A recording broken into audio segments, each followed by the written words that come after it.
before we go, Doctor Bashegun, there is a comment that was sent to my phone, and then I will read it to you, which is so that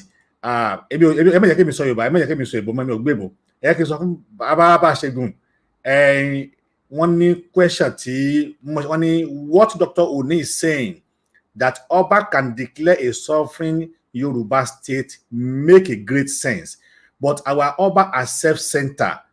We have to enforce them to do our will. Then, how do we enforce them to do our will? How many questions now? 4 questions. Okay, you're on board now. Remember what I said.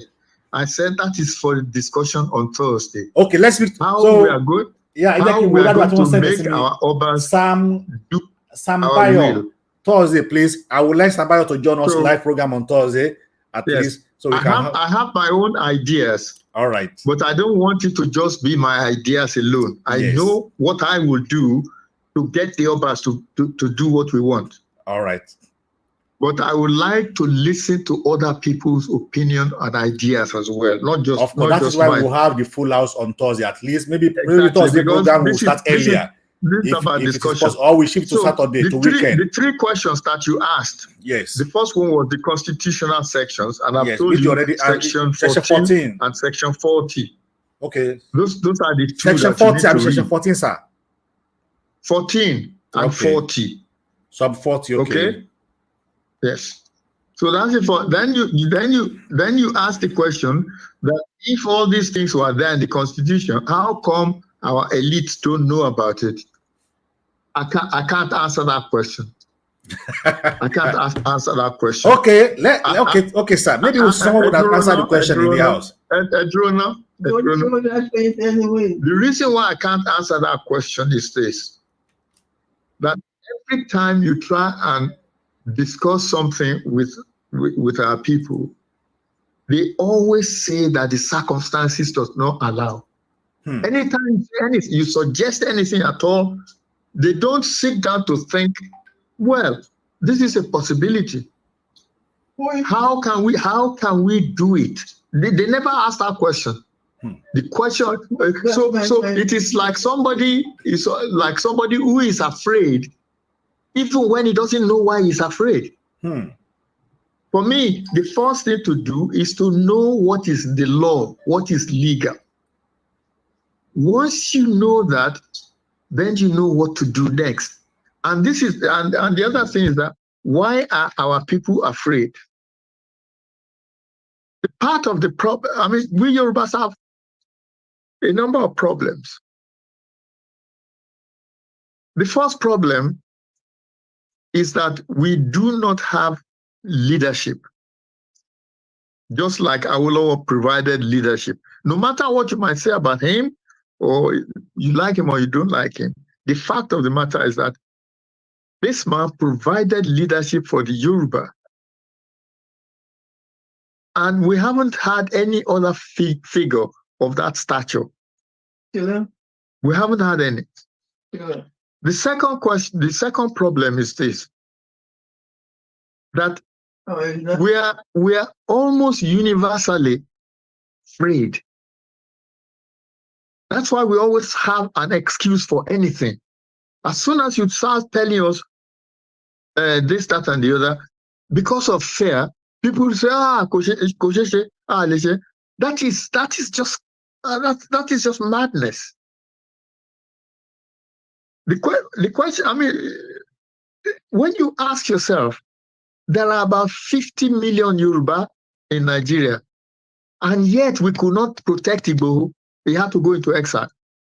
50 million people. What is it that the Fulani have that is so big, is so fearsome? If they have AK-47 and you have AK-47, it's the same thing. They don't have 2 heads. They are not more brave than anybody else. But this is what I call, if you remember, I did a program in which I said we are docile. We Yoruba are docile. A number of things have made us docile. And the time has come for us, those of us who are might be able to enthuse some people. You might be able to activate other people to say, you have nothing to fear. There's really nothing to fear. If we band together, if the DSS is coming to arrest somebody and they are opposed by another group of people, they won't do it. They won't do it. But we just allow people to do whatever it is they like. You know, I mean, the road is blocked with traffic. Then the governor is coming with and then we leave the road for him. For what? What the hell? What is so important? What is he going to do that is so important that he doesn't think of how to make the road navigable for everybody else, but he then gets his police and all these people. The same thing, you know, the police will take out their kubuko or whatever, they'll be beating people, and nobody really challenges them to say, what the hell do you think you are? We need to start standing up for ourselves. If we don't do it, these people will continue to run roughshod over us. We have to stand the ground and say enough is enough. I mean, we have a situation where our farmers can't go to the farm anymore. And then everybody is shouting that we are hungry. Of course you are bloody hungry if you don't get off your backside to say, I'm going to my farm. And you get a group of you and you say, we will fight the Fulani if they turn up. Not this nonsense, we hand him over to the police. You deal with him. And people can't, you know, people are starving. They're going all over the place saying, I'm starving, we are starving, this, that.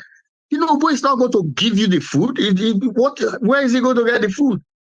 Is he going to be the one planting yam for you? I was explaining to somebody the other day that when I was a child in what was then a village, there was not a single child that was malnourished. And people were poor. The people were not, I mean, the village, people were poor. I was explaining that. In those days, if somebody had a pound note, which was so rare in those days, he'd be dancing in the street to show that he had a pound note. Yet, people were not hungry. Nobody was hungry. If you went with the farmer to the farm, you roast yam in the farm. If you are lucky, you catch ukete, which made it even better. You know, with a bit of palm oil, roasted yam and ukete. There's nothing more tasteful. Between school and home, there are different trees from which you can carry orombo, agbaluma, all sorts of things that we used to eat, guava. By the time you get home from school, you don't want to eat anymore because your stomach is full already. When you come out of school, there's boli, there's epa, there's guguru.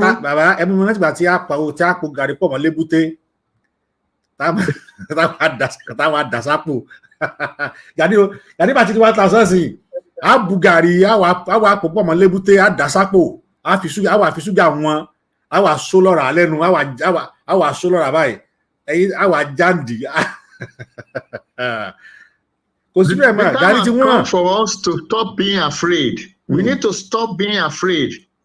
Kí ló fẹ́ ṣe tí 50 or Baba decide pé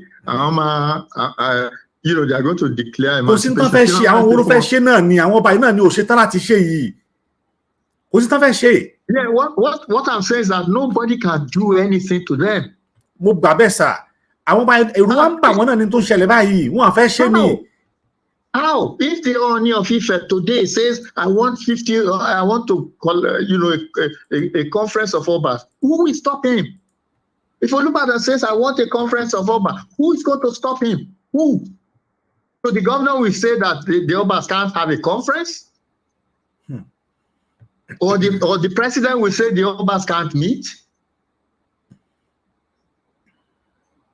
You see all the emirs in the north, they can say whatever they like, they can all meet, they can do whatever. Nobody, they are not afraid. But in Yoruba, everybody is petrified. if you look at the government of those north, the emir are still the head of the supremacy, not the governor. But it's well run in Yoruba land. It's well run. Of course. The Oba Woma Pase and the other Mule, not in Yoruba land, because even though the local government shaman is even power than our Oba in Yoruba land, they make all our Oba useless. They rate them, they rate them nothing. But the same, the same people when it comes to election, they want a photo opportunity with this same Oba fisher. When there is election, they run to the Oba. Yes, when they want to show that they are pigmen, they go and get chieftaincy from the same Oba. We know, sir. The councillor today is more powerful, is more legally powerful than even the king. Yes, but what is under the councillor of this is the point. This is the point. Maybe I didn't make it properly. This is what I was saying, that there are two parallel powers. There's a political power which derives from political parties. Election, how many people voted for Gbogbo councillor? How many people voted for Tinubu to be president of Nigeria? How many people? Yet they are powerful. They are powerful. Everybody runs to the Oba when they want to have election. Everybody runs to the Oba when they want to be a chief.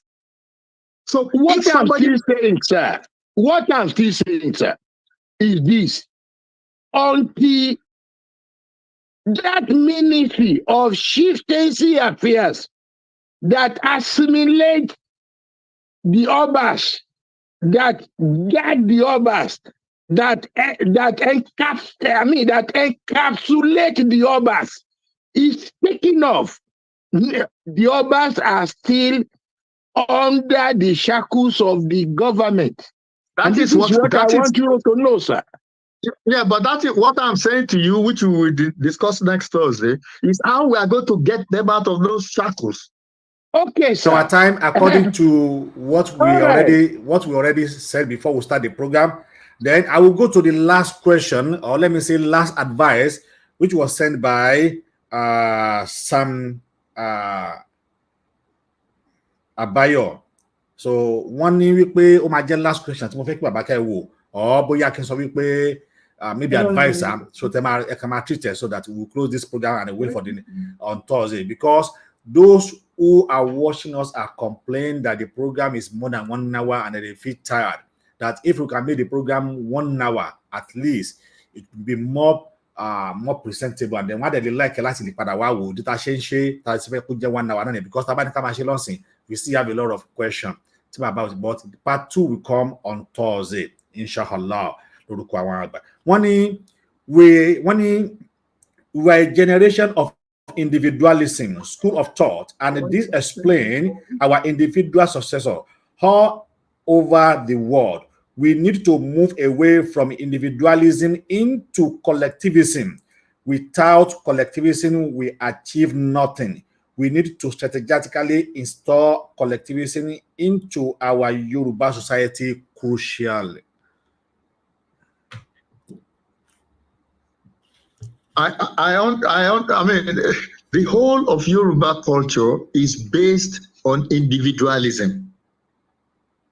But that individualism in the olden days was as it were, encapsulated, was the word that was used earlier, in the family, in the extended family, so that you had a head of family. So although you are individuals, you still subscribed to the head of the family, to the Baba, and in an Agbole, for example, there may be up to 3 generations in the olden days.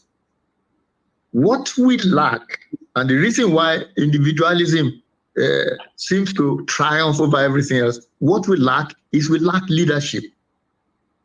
And the reason why we don't have leadership is because we don't have focus. For example, when I was in Lano in those days, when we were going to court in Ado-Ekiti and Osogbo, people flocked to us because there was something for them to fight for. Not just a matter of sitting down and say, I'm the chief of this, I'm the coordinator of that or the other. People are not going to turn up. But if you have a focus, a vision, where you think you are going, how you think you are going to get there, you will get people to follow. But they are not going to follow you just by saying, Emini Baba, Emini Ba, Emilau. They're not going to follow you. That is the problem that we have, is that we have no visionaries anymore. We don't have individuals who say, okay, we are going, this is one of the reasons why I'm talking about roadmaps now. That we know where we are going, but this is the roadmap to where we are going. That's what we need. We need roadmaps. We need to start discussing roadmaps, particularly those of us who are non-violent people, people like me who are pacifists. You've got to ask yourself, how are we going to get there? And that is what I'm interested in, quite frankly. I'm interested in how we are going. I'm not bothered about where any comments or people say, but there's nothing that is impossible on this planet. Nothing is impossible. And things change all the time. Things change all the time. Nothing remains the same. Thank you. All right, this is where we draw the content of today's program. Please join us on Thursday on another episode. Muki Awodadiwa, Dr. Oni Ati, Dr. John. Thank you so much, my father. I really appreciate your contribution to this program. Then, thank you so much. John, I'm on the line. I'm just listening, but you did not recognize me. Sorry, sir. Prince Lasun, please. Ati Bola, and then we have so many people in the house. I don't even know. So, okay, let me use just like 20 minutes again to let, even though 2 seconds, please. Because 2 seconds from Prince Lasun, please. Thank you for joining us. Then please. Thank you so much for everything, and also listen to every conversation.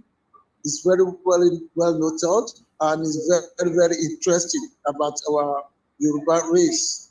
Having said that, like you only give me 2 minutes, which I'm not even allowed to be speaking the English. That is my own subject. And that is the topic that I wanted to deliver to the platform. Normally, our brother was not to lose it also. But if we can contribute to the programs, we pay kí abale maso Yoruba, because the foundation of this platform is Yoruba Imoran. And what we are discussing exercise always about Yoruba, the way forward. Any problem, why we withdraw back, because I've been in so many platforms as a coordinator and administrators, as a chairman of the Kwakete Indigenous, and other members as chairman of Omoboriowo. So I've been so many parastatals, Africans, diasporas, and all that. That engage so many meetings.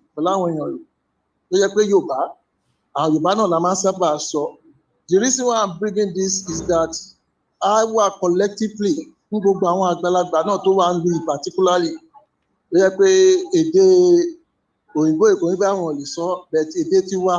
so that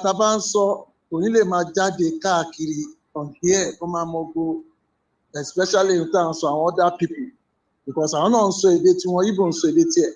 I also saw here no, but you lost it because don't invite me up on send the lórí screen.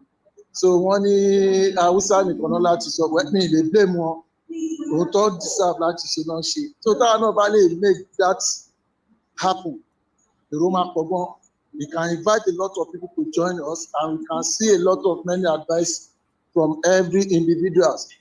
So a lot of many things will be so not, but because of the time, no nearly so much. ìyẹn mo ní kí n sáré join meeting. All right, sir. Then the other thing tí mo tún observe ni pé the meeting time was only 6 p.m. Lọ́ba máa send kí ni yẹn padà 6 p.m. yẹn ti London time wa yàtọ̀ sí Èkó yàtọ̀ sí America, so wọ́n láti fi that schedule time ti America ti so that àwọn èèyàn á lè tètè mọ̀ láti lè tètè join, because 6:30 p.m. ti wà ní road níbí báyìí. Mo ṣe ní rí pé mostly àwọn tó wà ní different countries náà wà, so kò jẹ́ bó ṣe jẹ́. Ọlọ́run á fún gbogbo wa ṣe lágbára. Mo dẹ̀ dúpẹ́ lọ́wọ́ doctor, mo tún dúpẹ́ lọ́wọ́ brother kejì yẹn náà àti brother kẹta yẹn náà tó jẹ́ host, so Ọlọ́run á fún gbogbo wa ṣe lágbára Ọlọ́run. Thank you so much. Ẹ ṣé gan ni Prince. Nigerian time la máa ń lò because I pay everybody ló wà ní different places tí time wọn dẹ̀ yàtọ̀. Nigerian time la máa ń lò, òun la ṣe máa ń lo 6:30 p.m. Yoruba. Ẹ má dẹ̀ ti máa rí Yoruba land níbẹ̀. Although if this program can be shifted to weekend, we will look at it if it is possible. Then a wà á ṣe níbi pé tí àwọn dádì wa tán bá ti faramọ́ kí a máa sọ Yorùbá. A máa sọ Yorùbá ṣe ti gbọ́. What Mr. Lashun is saying, sir, is this. It's as simple as ABC. When you write 6:30, put it 6:30 Nigerian time. I use Yoruba time. Okay, I'll be putting Nigerian time. All right. Instead of when you write 6:30 Nigerian time. All right, sir. 5:30 UK time. Then American time. You look into it. Okay, all right.